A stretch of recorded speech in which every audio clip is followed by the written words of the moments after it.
Hey guys, welcome back to my another blog. Radhe Radhe, good morning. कैसे हैं आप लोग? आई होप बहुत अच्छे होंगे और सर्दियों में अपना ख्याल अच्छे से रख रहे होंगे। तो अभी बजे हैं सुबह के 5:15 और 5 बजे का मैं अलार्म लगाती हूँ, लेकिन हिम्मत करते करते मैं 5:15 बजे करीब बिस्तर अपना छोड़ देती हूँ।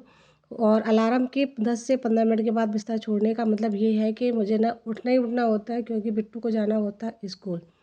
तो बिस्तर छोड़ने से पहले मैं अपने इष्ट देव और सारे भगवान को एक नमस्कार बोलती हूँ और ये बोलती हूँ कि जैसे आपने मेरा पिछला दिन अच्छे से गुजारा है, वैसे ही मेरा आज का आने वाला दिन भी अच्छे से गुजरे। इस प्रार्थना के साथ और धरती माता के पैर छू के मैं अपने बिस्तर को छोड़ देती हूँ। बिस्तर को छोड़ने के साथ ही मैं अपना स्वेटर भी पहन लेती हूँ, और क्योंकि आजकल सर्दियाँ इतनी हो रही हैं, बिना स्वेटर के तो बस कुछ काम कर ही नहीं सकते हो, नहीं वरना आपको सर्दी भी लग जाती है। मुझे बहुत जल्दी सर्दी लगती है, तो मैं अपना अच्छे से ख्याल भी रखती हूँ साथ ही साथ। और मैं अपने बिस्तर छोड़ने के साथ ही समेट भी लेती हूँ, क्योंकि ये एक काम मेरा हल्का हो जाता है। क्योंकि इस टाइम पे ना अभी घर में बिल्कुल शांति होती है और काफ़ी अंधेरा है। और मेरी इधर जो लाइट है, अभी आप ये सोच रहे हो कि लाइट किसने खोली, तो लाइट मेरे बेड के दोनों तरफ स्विच है, तो मैं कोई सी भी स्विच दाब के अपनी लाइट को ऑन कर लेती हूँ। इसके बाद मैं बाहर आती हूँ अपने हॉल में, और आके पहले भगवान जी को नमस्कार करती हूँ, उनके पट खोलती हूँ और लाइट जला देती हूँ।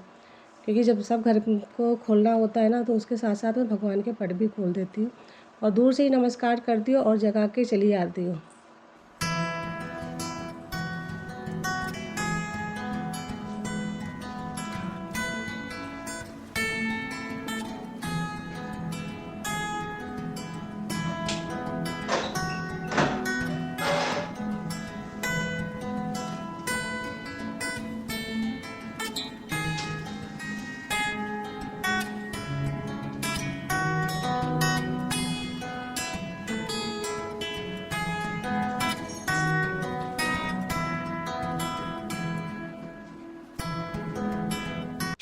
तो मैं अंदर से की लेके आ गई थी, और सबसे पहले मैं अपना मेन गेट का जो लॉक है उसको खोलूँगी।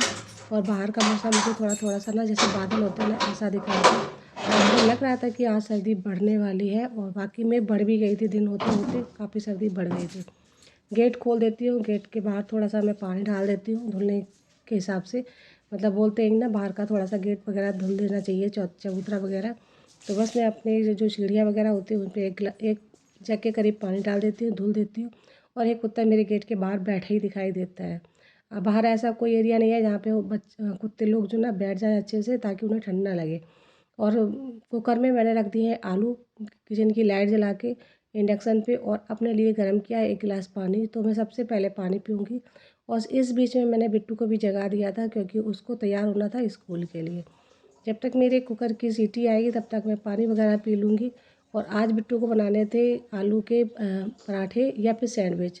तो मैंने बिट्टू को जब पूछा तो उसने बोला मुझे सैंडविच बनाना, क्योंकि वो इस टाइम पे अभी लेके नहीं जाता है और सिर्फ खा के जाता है, क्योंकि उसके एग्ज़ाम चल रहे हैं।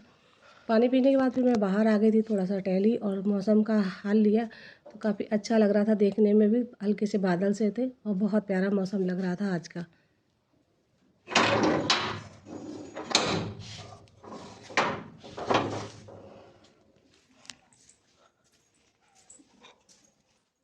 कुकर की 2 सीटी आने के बाद मैंने इंडक्शन को बंद कर दिया था, और जब सीटी हमारी निकल गई है तब मैं लेके आ गई थी कुकर को, जिससे कि इसके आलू में हाल के हाल छील लो।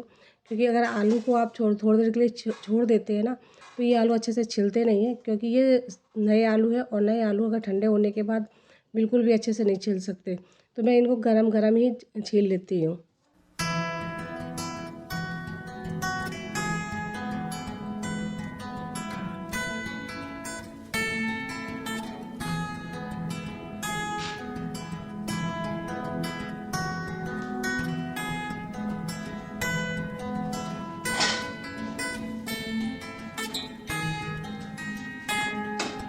आलू काफ़ी गर्म थे, तो हाथ से तो मैश हो नहीं सकते, तो मैंने यहाँ पर मैशर की हेल्प ली है, आलू मैशर की। उससे आलू को अच्छे से मैश कर लिया है। इसमें जो बेसिक मसाले होते हैं वही मैं बहुत ज़्यादा मसाले नहीं डालती हूँ सैंडविच वगैरह में। या तो अगर पुराने आलू हैं तो मैं उनको फ्राई कर लेती हूँ, अगर नए आलू हैं तो फिर मैं इसी तरह से सैंडविच बना लेती हूँ।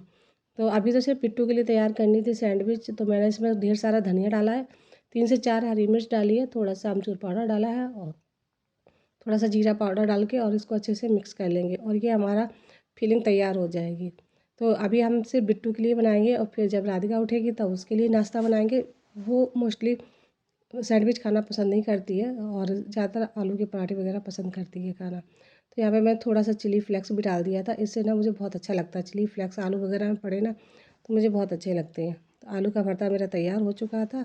अब बारी थी बच्चों को बिट्टू के लिए सैंडविच बनाने की। तो यहाँ पर जो सैंडविच मेकर है ना, मैंने उसमें थोड़ा सा ऑयल लगाया है और थोड़ा सा ही मैं लगाऊंगी अपनी ब्रेड पे, क्योंकि इस पे तरह बहुत अच्छे से सिक जाती है और काफ़ी अच्छे से क्रिस्पी भी बनते हैं।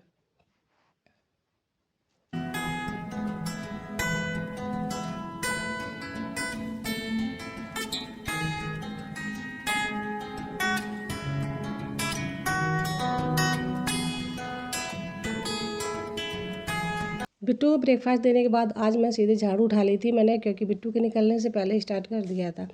हुआ यूँ कि आज मुझे ना एक बहुत पेंडिंग, जो काफ़ी टाइम से पेंडिंग पड़ा काम है ना, उसको निपटाना था।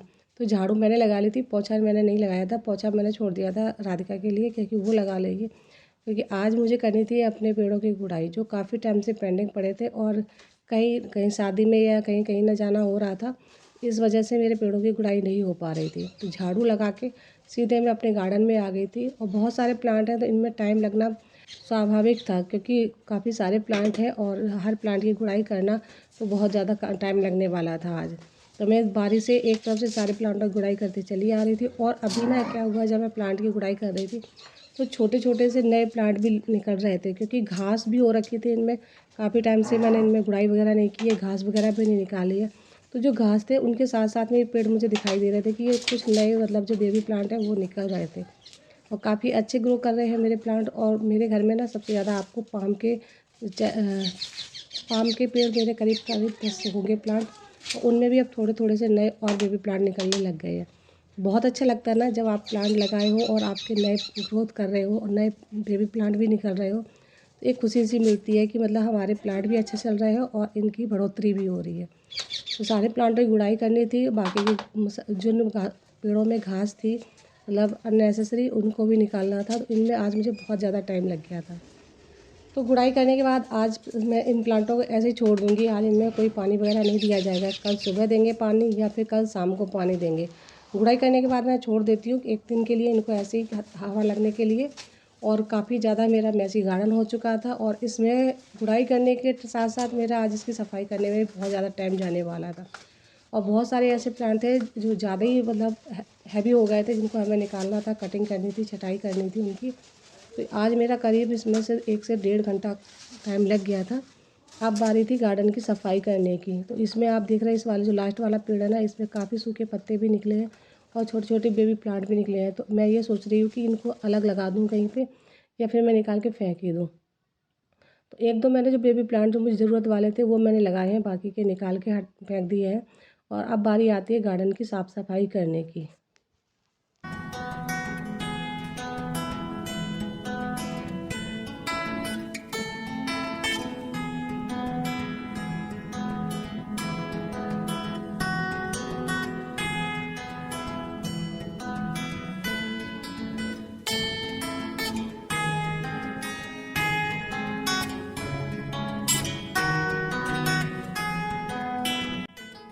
तो जब तक मैंने बाहर की गुड़ाई, झाड़ू और साफ़ सफाई की ना, तब तक अंदर राधिका ने पूरे घर में पोछा लगा लिया था। सिर्फ मैंने उसको बोल दिया था फर्स्ट रूम छोड़ देना, क्योंकि उसमें जो एक दो प्लांट रखे थे उनकी गुड़ाई करनी थी। तो उसमें पोछा मैं बाद में ही लगाने वाली थी, इसलिए उसको बोल दिया था कि इस रूम को छोड़ देना। इसमें जो पाम का प्लांट रखा हुआ है ये काफ़ी अच्छा है और काफ़ी अच्छे ग्रोथ भी कर रहा है। इसकी एक आधी डाल सूख गई थी तो मैंने उसको काट के निकाल दिया है और फिर से इसकी गुड़ाई कर दी है। अब बारी है इस रूम की साफ़ सफाई करने की। बेसिक पूरे घर में झाड़ू पोछा मेरे हो रखा है, सिर्फ यही रूम हो गया था तो मैंने उसमें झाड़ू दोबारा से मार दिया, पोछा मार दिया। अब थी थोड़ा सा डस्टिंग करने की, जो कि मैं पहले करना भूल गई थी। सोचा चलो अब बाद में कर देते, कोई भी काम हो लगे हाथ हो जाए ना तो हो ही जाता है, वरना फिर वो फिर छूट ही जाता है।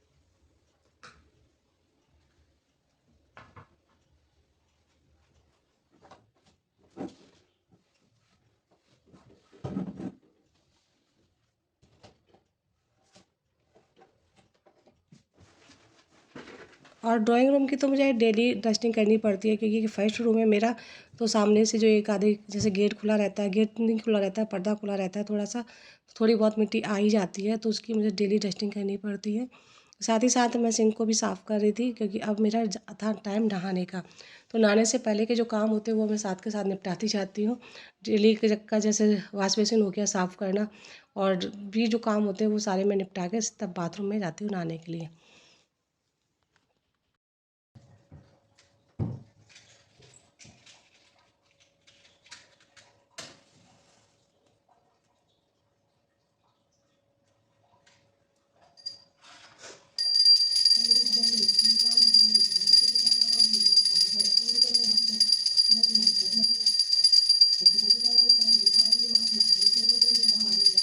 पूजा करते समय मेरे घर की आज लाइट काफ़ी बार गई है, मैं बता नहीं सकती कितने बार गई होगी, मैंने तो गिनी भी नहीं, और कभी कभी डर लग रहा था कुछ ख़राब ना चीज़ें हो जाए। पूजा तो कर रही थी लेकिन ध्यान लाइट पे ही रखा था कि इतने बार क्यों लाइट आ रही जा रही, क्योंकि स्टार्टिंग में जब मैं पूजा कर रही तब आपको दिख रही थी मेरे मंदिर की लाइट, बट अभी नहीं है। क्या उंगली में चोट लग गई थी? कौन सी उंगली में लगी? एकदम से बहुत तरह से एकदम से लगी। हाँ तो बहुत ज़्यादा लग गई है, डॉक्टर के पास ले जाना। सर्जरी करनी पड़ेगी। सर्जरी किधर से करूँगी? अरे आप करे डॉक्टर को। ला मैं कर दूँ, कैंची है मेरे पास।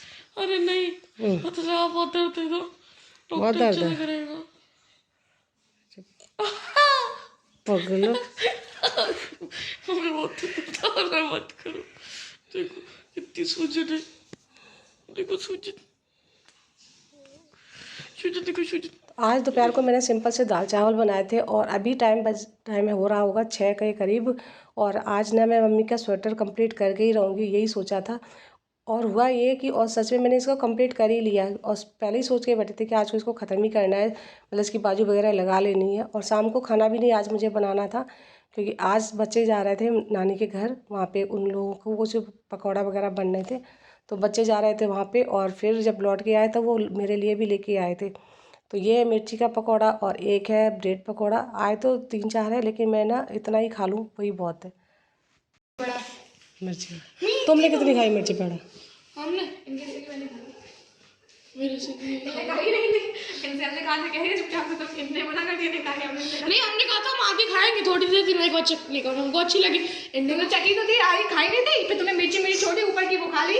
हाँ तो की मिर्ची तुमने कहा था तुम लोग ही, तो हमने नहीं, हमें क्या पता था वो तुम लोग, ये मत डाल देना, नहीं माइक पता चल जाएगा। माइक वैसे क्या खा रही हो? मैं खा रही हूँ मिर्ची बड़ा। मिर्ची बड़ा है, हाँ और ये है ब्रेड पकौड़ा जो कि मेरे मायके से आया है, और ये सबसे ज़्यादा टेस्टी है। इसको भी खाया नहीं, लेकिन ये मुझे बहुत अच्छा लग रहा है। मैं भी पकौड़ा खा के आ गई थी किचन में। अब बारी थी मेरी किचन की साफ़ सफाई करने की। तो आज ना पूरा का पूरा जो ब्लॉग है ना मैंने आपके साथ शेयर किया, मॉर्निंग से लेकर रात तक का। होप आपको मेरा ब्लॉग अच्छा लगा होगा। अच्छा लगता है तो प्लीज़ ब्लॉग को लाइक कर दीजिए, चैनल को सब्सक्राइब कीजिए। स्वेटर कंप्लीट करके और ब्रेड पकौड़ा खा के फिर मैं आ गई थी सीधे अपनी किचन में। तो ये था आज का मेरा फुल ब्लॉग मॉर्निंग से लेकर रात तक का। तो होप आपको मेरा ब्लॉग अच्छा लगा होगा। अच्छा लगता है तो प्लीज़ ब्लॉग को लाइक कर दीजिए, चैनल को सब्सक्राइब करके ज़रूर जाइए। जो भी मेरे चैनल पे पहली बार आ रहे हैं तो प्लीज़ सब्सक्राइब कर लीजिए चैनल को, और मुझे कमेंट करके ज़रूर बताइए कि आपको मेरा ब्लॉग कैसा लगा।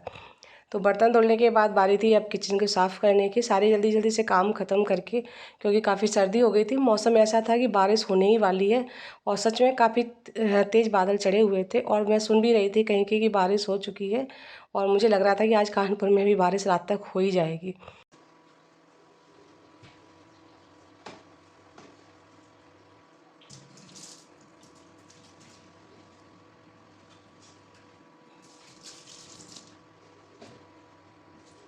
बर्तन साफ़ करने के बाद अब आ रही थी किचन को साफ़ करने की, और मैं किचन में काउंटर टॉप को साफ़ किया सबसे पहले। उसके बाद जो थोड़े बहुत बर्तन थे बड़े बड़े वो मैंने लगाए। उसके बाद मैंने इंडक्शन को अपने साफ़ किया, और इंडक्शन पे मेरे एक साइड में पता नहीं कुछ हो गया है, तो उसका दाग कभी नहीं छूटता है। सब कुछ करके देख लिया। फिर गैस चूल्हे को साफ़ किया। थोड़ा सा ओवन भी मेरा गंदा था, क्योंकि जो ब्रेड पकौड़ा आए थे वो मैंने ओवन में ही गर्म किए थे, उसको साफ़ किया। उसके बाद बारी आती है भगवान जी को रात को नमस्कार करने की। उनके पट को बंद किया और दूर से ही नमस्कार करके लाइट को ऑफ़ कर दिया था। ये तो ब्लॉग मेरा आज का कैसा लगा